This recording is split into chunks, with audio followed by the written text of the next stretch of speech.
keterangan saksi ahli. Nah, saksi ahli ini baru saya sidang tadi, sekarang lagi sholat maghrib. Sambil menunggu beliau-beliau, ya 2 orang lagi, kita dengerin statement dari Dr. Christian Sanjaya, klien saya. Beliau adalah pemilik merek Bening, N-nya 2 ya, sejak tahun 2010. Silakan dok. Iya, terima kasih.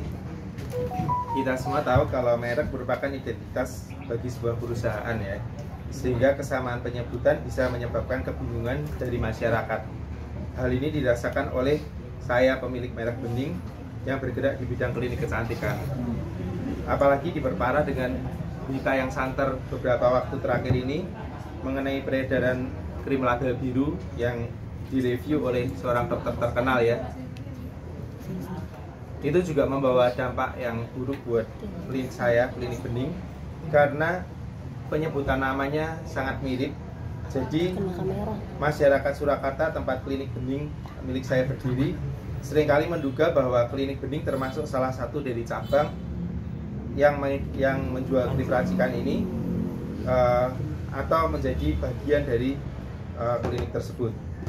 Nah, hal ini sangat mengganggu kelangsungan klinik Bening karena kedua merek mempunyai persamaan dalam pembacaan dan seringkali dianggap oleh masyarakat sebagai klinik yang sama dan menyebabkan mereka pasien-pasien itu salah masuk. Contohnya seperti ada salah satu pasien, Mbak Elmatiana ya, Teh Elmatiana, pada waktu ke Solo ternyata turun di tempat yang salah sampai akhirnya harus menelpon ke klinik baru sampai ke tempat yang benar. Jadi sangat menyesatkan pasien-pasien saya.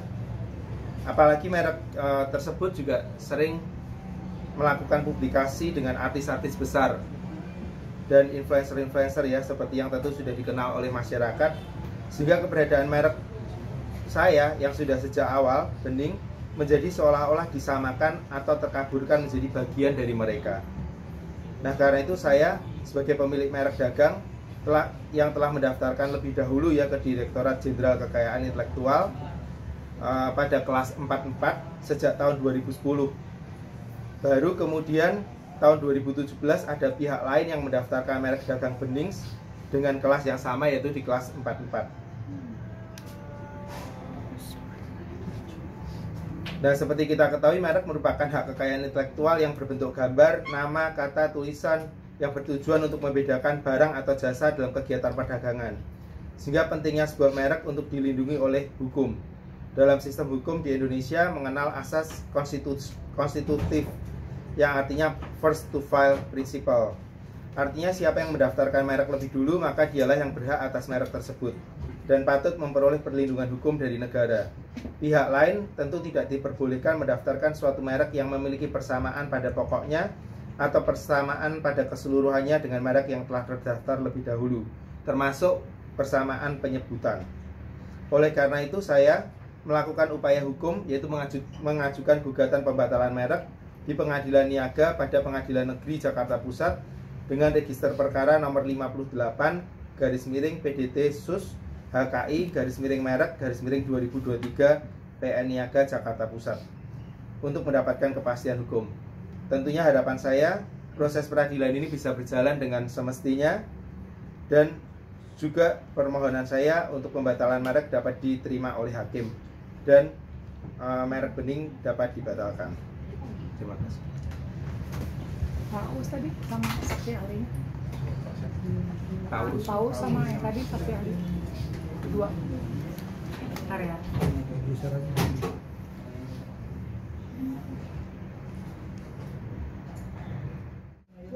Pada hari ini acara pemeriksaan ahli. Memang dalam ketentuan pembuktian perdata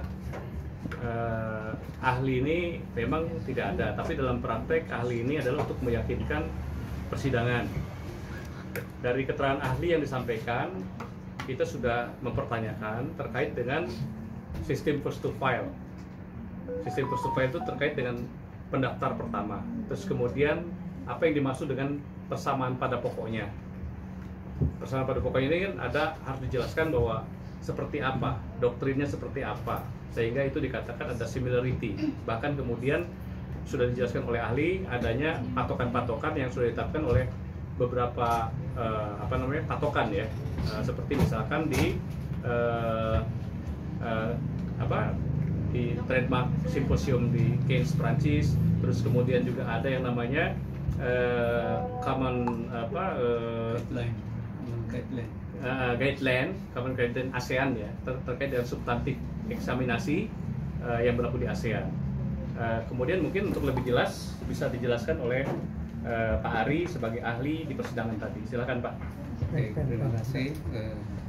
Jadi teman-teman tadi memang terkait dengan pemeriksaan ahli memang dari kami menyampaikan tentang apa sih yang sebenarnya menjadi pokok permasalahan di sini.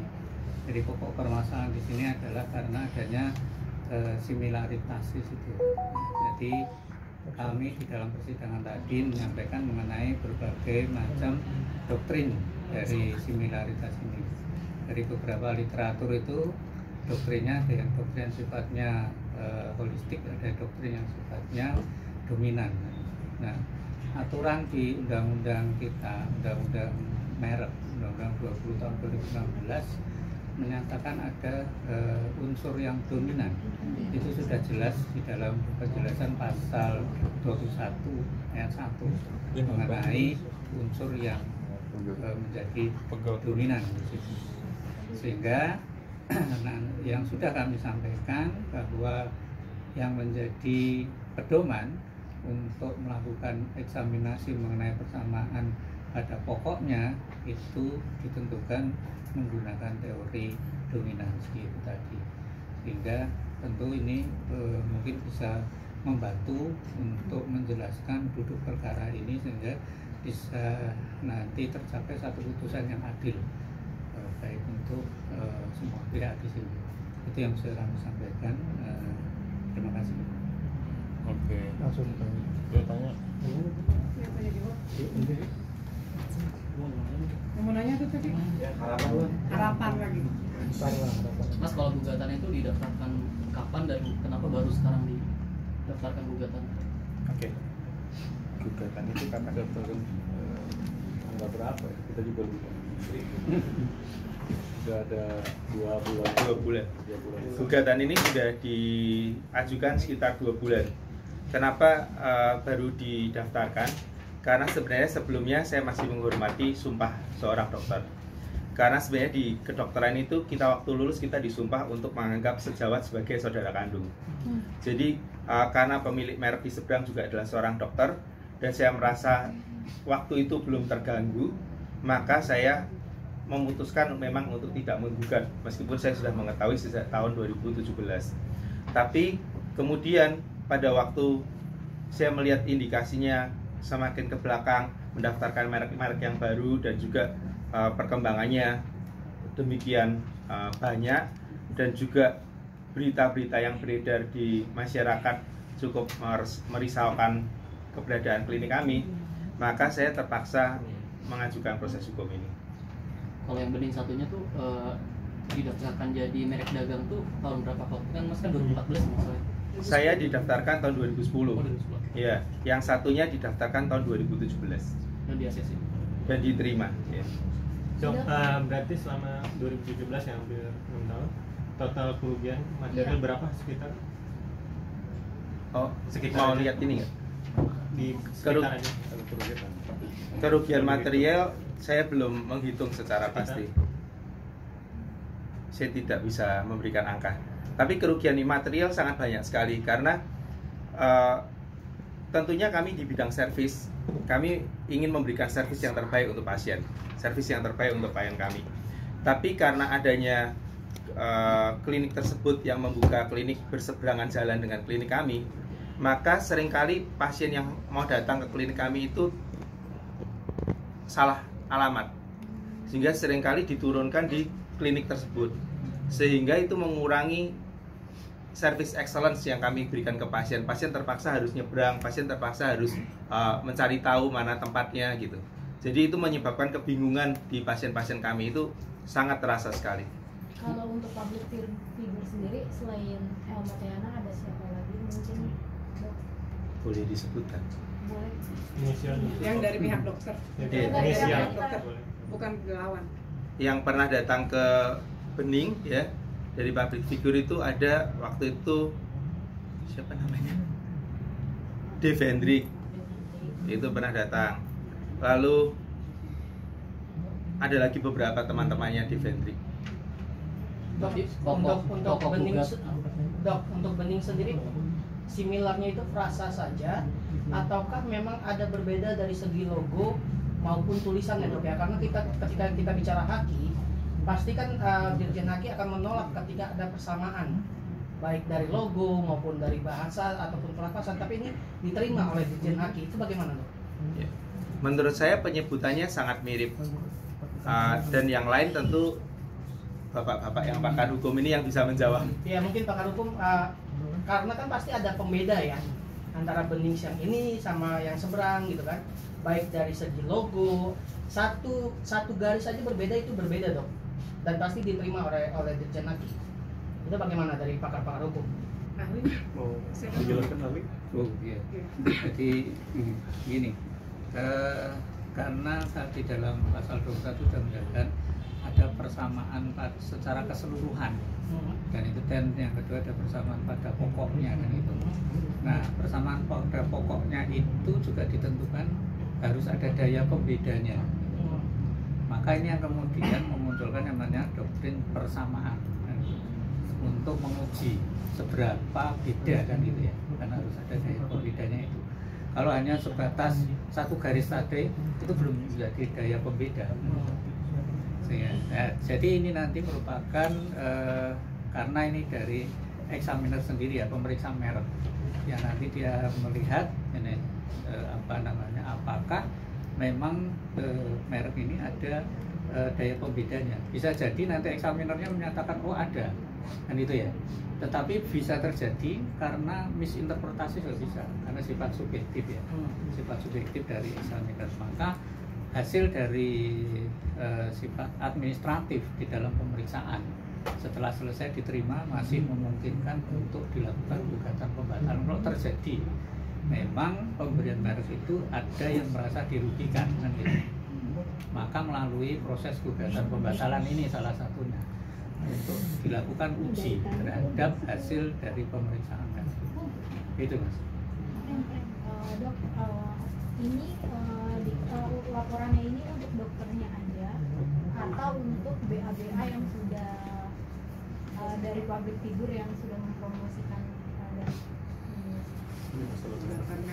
Iya, tentu laporan ini adalah untuk pembatalan merek saja. Tidak pada tertuju orangnya ya? Tidak tertuju pada orangnya. Tapi sejauh ini pihak Bening sendiri sudah tahukah akan permasalahan ini kemudian, karena kalau misalnya kita melihat tadi dulu perkaranya ya kemungkinan besar kan pihak Bening sebelumnya tidak tahu ada nama yang sama mungkin gitu. Ada komunikasi terlebih dahulu kah sebelum ini atau seperti apa dan respon mereka? Iya. Di dunia kedokteran saya termasuk salah satu pengajar di bidang estetika, dan hampir seluruh dokter estetika di Indonesia mengenal saya. Kenapa? Kedepan. Oh ya, hampir seluruh dokter estetika di Indonesia mengenal saya karena saya trainer nasional, bahkan saya juga trainer internasional. Jadi saya juga mengajar di Filipina untuk kelas anatomi, dan banyak sekali dokter-dokter estetika Indonesia belajar ke sana. Jadi sangat mustahil untuk seorang dokter yang bergerak di bidang estetika untuk tidak tahu bahwa Christian itu identik dengan Bening. Lalu yang kedua, saya sudah melakukan langkah, yaitu mengirimkan surat kepada yang bersangkutan mengenai adanya merek saya yang sama dengan merek mereka. Tetapi setelah saya memberikan surat tersebut pada tahun 2020, kalau tidak salah ingat, pada tahun 2023 mereka membuka klinik berseberangan jalan saja dengan klinik saya. Jadi ini yang menjadi keluhan saya, dan itu sangat merugikan, padahal saya sudah menginformasikan kepada mereka. Berarti responnya tidak ada saat mengirim surat itu? Pada waktu itu saya mengirimkan surat, saya pribadi mengirimkan surat, yang menjawab adalah pengacaranya yang mengatakan bahwa antara Bening dan bening seberang itu tidak ada perbedaan dalam pembacaan. Padahal mungkin sebagaimana kita membaca, saya rasa akan sulit dibedakan dua hal ini. Tapi jawaban dari pengacara seberang adalah begitu. Dan tidak ada tindak lanjut lagi. Tapi untuk sampai saat ini udah ada komunikasi pas adanya dilaporin ini sama dokter? Belum. Belum juga. Belum. Dok, ini kan sudah didaftarkan ke pengadilan perniagaan. Apakah sudah sidang atau belum? Kan sudah. Ini sudah pemeriksaan ahli. Sudah sidang pemeriksaan ahli. Itu dari pihak mereka sendiri datang atau seperti apa? Kuasa hukumnya itu. Kuasa hukumnya saja. Jadi isi gugatan pokoknya hanya untuk pembatalan, Iya. Hanya untuk pembatalan merek. nggak ada materi. Jadi mungkin saya perlu jelaskan, di Undang-Undang Merek itu dimungkinkan untuk penyelesaian sengketa itu ada pasal 76 tentang gugatan pembatalan merek, ada pasal 83 tentang gugatan ganti rugi. Ini berbeda dimensi, berbeda karakter, dan berbeda rejim ya. Jadi kalau pasal 76 ini terkait dengan antara lain apabila seseorang memiliki merek yang telah terdaftar lebih dulu, terus kemudian ada similarity, ada memiliki persamaan pada bawahnya dengan merek yang belakangan terdaftar, maka orang yang bersangkutan yang merasa dirugikan boleh mengajukan gugatan pembatalan merek ke pengadilan niaga, karena itu sudah disediakan apa forumnya ya, ruangnya oleh undang-undang. Jadi tadi yang seperti dijelaskan bahwa memang ada proses di dalam proses administratif itu kan terkait dengan kewenangan pemeriksa merek, tapi itu administratif sifatnya. Jadi sifat yang dikeluarkan oleh putusan administratif itu tidak menganut stelsel yang mutlak, tapi stelsel negatif seperti sertifikat tanah lah. Kalau memang ada alasan-alasan untuk dibatalkan, makanya kalau sertifikat tanah kan ke PT UN ya, sama walaupun sudah dipublikasi dan segala macam, apabila ada pihak yang keberatan, maka dia berhak untuk mengajukan gugatan pembatalan merek ke pengadilannya. Demikian. Pak Mun, ini kasus sudah berjalan dan sudah sidang, bahkan sudah mau akhir. Ada peluang nggak atau pintu masuk untuk berdamai misalnya? Dan kalau ada peluang, bagaimana menanggapi peluang ini, dok? Ya. Jadi sebetulnya damai itu terbuka ya, artinya damai itu jalan terbaik sebetulnya. Cuma damai itu harus dua-duanya sepakat. Di dalam proses niaga memang tidak tunduk terhadap perdamaian di Perma 1 2016 karena itu berlaku dalam sistem peradilan umum. Kalau perdata biasa itu wajib mengikuti mediasi berdasarkan Perma 1 2016 ya. Kalau di niaga termasuk sengketa merek itu dimungkinkan juga tapi di luar peradilan. Jadi artinya kalau para pihak ada kesetujuan, ada memang solusi sepakat, bisa dua-duanya untuk kemudian membuat satu perjanjian. Di dalam dunia persaingan merek ini dimungkinkan dengan adanya namanya coexistency agreement. Jadi boleh sepanjang dua-dua tidak merasa keberatan. Tapi kalau salah satu tidak setuju ya tidak bisa damai. Tapi mungkin harapan kami sih kalau bisa memang ke arah sana kalau bisa. Tapi kembali kepada para pihaknya kan, namanya ada nggak kira-kira hal yang bisa didamaikan di sini gitu. Dokter gimana tanggapannya? Ya, jadi saya masih terus melanjutkan proses hukum ini terlebih dahulu, ya, karena saya belum melihat adanya itikat baik dari pihak lawan yang bermaksud baik untuk menemui saya sebagai pemilik yang mendaftarkan lebih dahulu. Tapi tetap terbuka peluang. Tentu tidak ada sesuatu yang pasti dalam hidup ya. Jadi semua bisa terbuka peluangnya. Yang lain? Harapan lagi. Apa sih itu harapan? Oke, apa? Kalau adanya gugatan ini terus tidak ada juga etikat baik, selanjutnya ada langkah apa sih dokter yang mau dilakukan? Tentu kalau gugatan ini diteruskan, saya berkeyakinan seharusnya sesuai dengan teori hukum yang ada, seharusnya kita berharap bisa menang. Dan kita terus akan melanjutkan, dan kalau kita bisa memenangkan proses peradilan ini, tentu merek kita akan jadi satu-satunya dan merek seberang akan dibatalkan. Oke. Harapan.